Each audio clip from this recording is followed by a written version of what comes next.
홍콩에서 6월부터 코인 거래가 시작됩니다. 코인 시장에는 어떠한 영향을 끼치게 될지 적정 기대치가 필요할 것 같은데요. 자세한 내용 함께 살펴봅니다.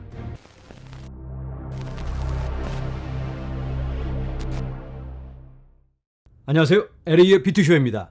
이번 영상에서는 시장의 주요 뉴스를 몇 가지 살펴보고 홍콩에서의 코인 거래에 대해서 심도 있게 나눠보도록 하겠습니다. 자, 지금 미국에서는 가장 큰 관심이 바로 부채 한도입니다. 부채 한도를 상향 조정하는 법안이 내일 투표에 올려지게 되는데요. 당연히 패스가 되겠죠. 혹시 안 된다고 해도 미국 파산하는 거 아니니까 걱정하지 마시고 서로 또 어떻게 조율을 해서 패스를 하게 됩니다. 결국은 상향 조정하게 되니까 지금의 불안감, 아직 깔끔하게 해소되지 않은 이런 불안감은 잡음이다, 이렇게 생각하시면 될 것 같습니다. 자, 그런데 우리가 적정 기대치를 갖는 게 중요합니다. 부채 한도가 해결이 되면 어떻게 되는 걸까요? 돈을 다다다닥 찍어서 시장에 뿌리게 되는 거고, 시장에 어마어마한 유동성이 유입이 되게 되는 게 아니고, 그렇게 되면 좋겠지만 화면에서 보시는 게 미국의 재무부의 은행 계좌, 이렇게 보시면 되겠습니다. 트레저리 저너럴 어카운트 밸런스. 보시는 것처럼 밸런스가 바닥이 나면 돈이 없으니까 부채 한도를 올려서 돈을 막 찍어내서 이렇게 유입을 합니다. 잔고를 채워 넣는 거죠. 그리고 다 써버리면 또 바닥이 났으니까 한도를 또 올려야 돼. 그렇게 해서 투표에 붙여서 또 올리게 됩니다. 이렇게. 이게 2021년 말입니다. 그때도 부채가 한도까지 올라가니까 돈이 없잖아요. 더 이상 찍어낼 수가 없으니까. 그래서 거의 파산 지경에 이르르니까 어쩔 수 없이 한도를 또 올렸습니다. 이렇게 올려서 돈을 마구마구 유입을 시켜서 결국은 자기네들 계좌에 먼저 집어넣습니다. 그리고 나서 소비를 해서 이렇게 줄이게 되는데 5월 24일 기준으로 494억 달러가 미국 재무부 계좌에 있었습니다. 지금은 뭐 거의 여기서 반토막이 났겠고 6월 5일이 되면 이게 거의 제로로 되는 겁니다. 그러면 더 이상 돈이 없으니까 공공시설 다 문 닫고 월급도 못 주고 파탄에 이르게 되는 건데 그 전에 해결이 될 것 같습니다. 하지만 여기서 보시는 것처럼 돈을 찍어낸다고 해서 시장에 막 뿌려대고 소비를 하는 게 아니고 재무부 계좌로 먼저 이렇게 들어갈 것 같습니다. 거의 1 트릴리언 달러 정도가 되는데요. 이번에도 이만큼 먼저 다 채우고 나서 그 다음에 사용하게 될지는 알 수 없겠지만 우리가 적정 기대치를 가져보자면 부채 한도를 올린다고 해서 시장에 어마어마한 돈이 풀려서 코인이 떡상하게 되는 건 아니다, 이렇게 이해하시면 될 것 같습니다. 자, 그리고 이번 협상을 통해서 표결에 붙여지는 법안이 만들어졌죠. 여기에 바이든이 그동안 밀고 있었던 크립토 마이닝 텍스, 암호화폐 채굴에 대한 30% 세금, 이게 빠졌다고 합니다. 뭐 당연히 이렇게 돼야 되는 거죠. 바이든의 발칙하고 무모한 시도, 이번에 묵사발이 됐다, 이렇게 볼 수가 있겠습니다. 자, 그리고 금리 관련해서는 상황이 별로 좋지가 않은데요. 금리 발표를 2주 남겨놓고 있습니다. 그런데 시장의 예상은 0.25% 인상, 이게 65% 이상을 차지하고 있습니다. 지난주까지만 해도 분위기가 좋았는데 동결로 예상이 되고 있었는데 갑자기 분위기 전환이 됐어요. 이유는 얼마 전에 발표한 생산자 물가지수, 이게 상승하는 모습을 보여주고 있기 때문에 시장이 다시 얼어붙고 있습니다. 4.6%를 예상했는데 4.7%로 발표가 되었습니다. 소비자 물가지수는 떨어지는 모습을 보이고 있는데 생산자 물가지수는 오르고 있다. 이게 엇갈리고 있는데 생산하는 단가가 올라가면 당연히 소비 물가에도 반영이 되겠죠. 그래서 시장에 불안감이 조성이 되고 있습니다. 5월 달에 소비자 물가지수가 6월 달에 발표가 될 텐데요. FOMC 미팅, 이 금리 발표 하루 전에 소비자 물가지수를 발표합니다. 그래서 이게 굉장히 중요한 변수가 될 것 같습니다. 어떻게 될지 지켜보도록 하겠습니다. 자, 이제 본격적으로 홍콩 관련 소식입니다. 6월 1일부터 홍콩에서도 일반인들이 코인을 거래할 수 있다라는 소식이 들리면서 암호화폐 투자자들의 가슴이 뜨거워지고 있는데요. 우리가 현실적인 기대를 갖기 위해서 좀 더 구체적인 사항을 살펴보도록 하겠습니다. 중국을 너무 믿어서는 안 된다. 언제 태세 전환을 할지 모르니까 우리가 준비, 불확실성이 너무 많으니까 폐쇄적이잖아요. 그래서 그런 부분에 대한 지적도 있습니다. 자, 6월 1일부터 모든 거래소에서 홍콩 주민들에게 코인을 거래하게 해주는 걸로 우리가 이해를 할 수도 있는데 그게 아닙니다.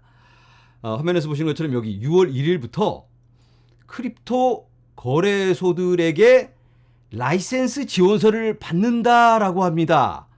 홍콩의 증권 규제 당국에서 발표하고 있습니다. 6월 1일부터 지원서를 받는다. 거래를 당장 시작하게 해주는 게 아니고 그러면 이걸 신청하고 나면 얼마가 걸릴지는 아직 모릅니다. 자, 홍콩 재무부가 말합니다. 크립토 here to stay. 암호화폐는 우리와 함께할 것이다. 여기 날짜가 나와 있는데요. 6월 1일부터 당국은 비트코인 및 이더리움을 포함한 주요 토큰을 개별 거래자에게 판매할 수 있는 암호화폐 거래소에 라이센스 신청을 수락하기 시작합니다. 우리가 기대했던 것과는 살짝 다르죠. 당장 6월 1일 되면 그냥 너도 나도 뛰어들어서 코인을 매집하는 줄 알았는데, 그러면 코인 떡상하는 줄 알았는데 그건 아닌 것 같아요. 그래서 우리가 적정 기대치를 갖자.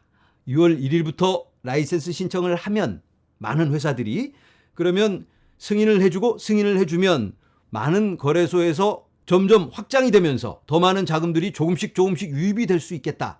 점진적인 확장이다. 이렇게 이해를 하시면 좋을 것 같습니다. 그런데 중요한 게 갑자기 어마어마한 자금이 몰려들어서 이 유동성으로 인한 코인 떡상 이런 걸 기대해서는 안 될 것 같고, 우리가 기대할 수 있는 건 이 센티멘트가 바뀌었다. 분위기가, 중국의 태도가 바뀌었기 때문에 앞으로의 방향이 달라질 수가 있기 때문에 거기에 대한 기대감, 그리고 전반적인 암호화폐 산업에 활력소를 넣어줄 수 있는 그런 여러 환경이 조성이 되고 있다. 이렇게 바라보면 좋을 것 같습니다. 자, 이제는 홍콩 증권선물거래위원회의 가이드라인을 보면서 어떤 코인들이 거래되게 될까, 이런 부분들을 한번 가늠해 보도록 하겠습니다. 자, 화면에서 보시는 게 홍콩 증권선물거래위원회의 발표 자료입니다. 이렇게 길게 발표를 했는데 우리가 알고 싶은 건 어떤 코인이냐, 어떤 기준이냐, 이런 거겠죠. 그래서 살펴보자면 일단은 12개월 이상의 추적 가능한 기록을 가지고 있는 코인, 그리고 2개의 메이저 인덱스에 포함되어 있는 코인이어야 한다. 제3자의 마켓 메이커, 이건 거래소 관련이고요. 스테이블 코인은 안 되고, 어닝, 디파짓 테이킹, 랜딩 바로잉, 고객의 디파짓을 가지고 대출해주는 그런 것도 안 되고, 트래블 룰도 포함되어 있고요. 그리고 코인을 선물로 주는 것도 안 된다. 자, 이 중에서 제일 중요한 게 이겁니다. 이거 2개의 메이저 인덱스에 포함되어 있는 코인, 어떤 코인일까요? 여기 오른쪽에 5개의 메이저 인덱스가 나열되어 있습니다. 갤럭시, 21 쉐어스, 비트와이즈, 나스닥, 위즈덤트리. 갤럭시에서 취급하고 있는 코인을 보자면 비트코인, 이더리움, 라이트코인, 비트코인 캐시, 이오스. 21 쉐어스에서는 비트코인, 이더리움, 폴카다, 솔라나, 바이낸스 코인. 비트와이즈, 비트코인, 이더리움, 카다노, 솔라나, 폴카닷, 아발란체, 라이트코인, 폴리곤, 코스모스, 체인링크. 나스닥입니다. 비트코인, 이더리움, 라이트코인, 체인링크, 폴카닷, 유니스왑, 비트코인 캐시, 스텔라 루멘, 이더리움 클래식, 파일코인. 위즈덤트리, 비트코인, 이더리움, 카다노, 솔라나, 폴리곤, 비트코인 캐시, 폴카닷, 아발란체, 라이트코인. 자, 이걸 합쳐보면 비트코인은 5군데 모두 포함이 되어 있습니다. 이더리움도 마찬가지로 5군데 모두, 라이트코인은 4군데 포함되어 있고요. 비트코인 캐시는 3군데, 폴카닷은 4군데, 솔라나도 3군데, 카다노, 아발란체, 폴리곤, 체인링크가 각각 2군데씩 포함되어 있습니다. 그래서 우리가 예상해 볼 수 있는 건 이 코인들이 1차적으로 홍콩 거래소에 상장되지 않을까. 1차적으로요. 그런데 이건 바뀔 수도 있습니다. 아까 말씀드린 대로 중국이 기준을 바꿀 수도 있는 거니까 우리가 얼만큼 많은 자금이 홍콩으로 빨려 들어와서 이 코인들을 좀 펌핑해 줄지는 알 수 없겠지만, 홍콩이 만약에 뜨겁게 반응해 준다면 이 코인들도 긍정적인 방향으로 좋은 영향을 받지 않을까, 이런 예상을 해볼 수가 있겠습니다.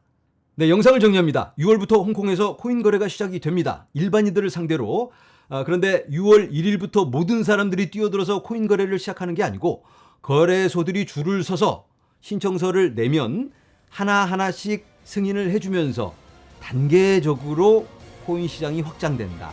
이걸 우리가 바로 이해를 하면서 적정 기대치를 가져야만 하겠습니다. 오늘도 많은 도움이 되었길 바랍니다. 여러분, 감사합니다.